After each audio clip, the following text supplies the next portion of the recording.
I just picked up this Sanyo TP-727 turntable. I noticed it had a broken belt upon further inspection after I plugged it in and tried to play it. The unit's in good shape. It's got the nice cover here on top.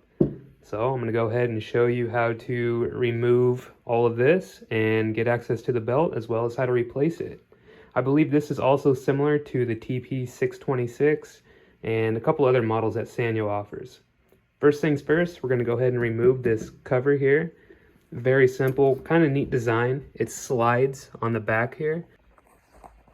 So you just grab it and kind of slide it, push it to the right, and it kind of unhooks on these things, and then it lifts straight off. As you can see, it's grooved, and it sits on that little round thing. Next, you're going to go ahead and remove this mat to gain access to the inner, and then you can spin it. You can see that there's no belt on it, but you just grab the two holes and you lift straight up. Flip it over. You can see that the belt has shredded, obviously due to time. This thing had been sitting, oh geez, probably 20 years or more when I picked it up. So you can see the belt here. Go ahead and set this down. Kind of hard with one hand. I'm going to remove this belt all the way around, the residue, get it all cleaned up. I'm going to probably use alcohol or some kind of mineral spirits, some non-corrosive, to remove the tackiness here. So I went ahead and spent a few minutes cleaning up the track and removing the broken belt. I used isopropyl alcohol, 70%. Then I used some of these. And as you can see, I made an absolute mess. It was extremely dirty. I used the toothpicks to clean this part right up here, get the pieces off. Again, I just took my time, went nice and slow. So, go ahead and move on here, get the new belt out. So here's the new belt. I actually bought it on Amazon. There was several different choices. I did my research and bought this name brand one that I'll go ahead and link below.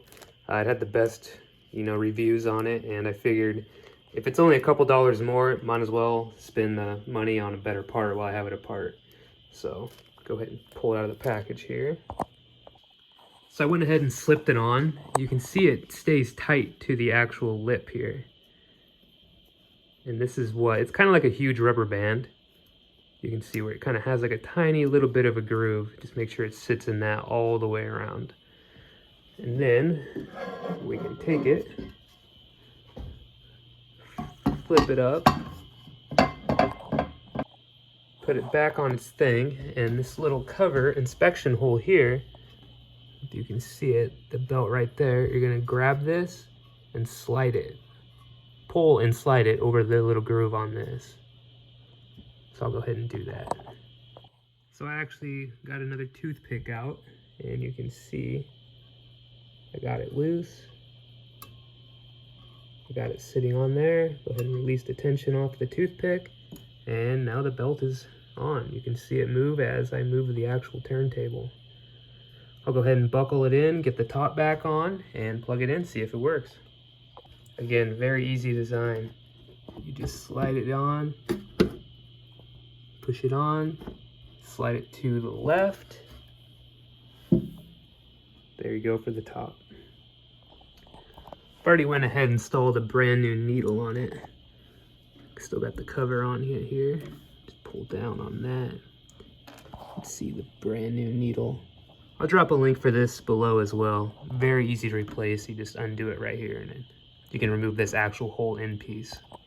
So now that it's plugged in, let's go ahead and release this. Just like that. You can go ahead and test it.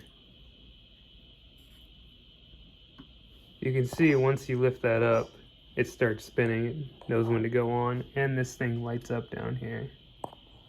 But that's about it. Again, I'll drop 2 links below, one for the belt and one for the needle.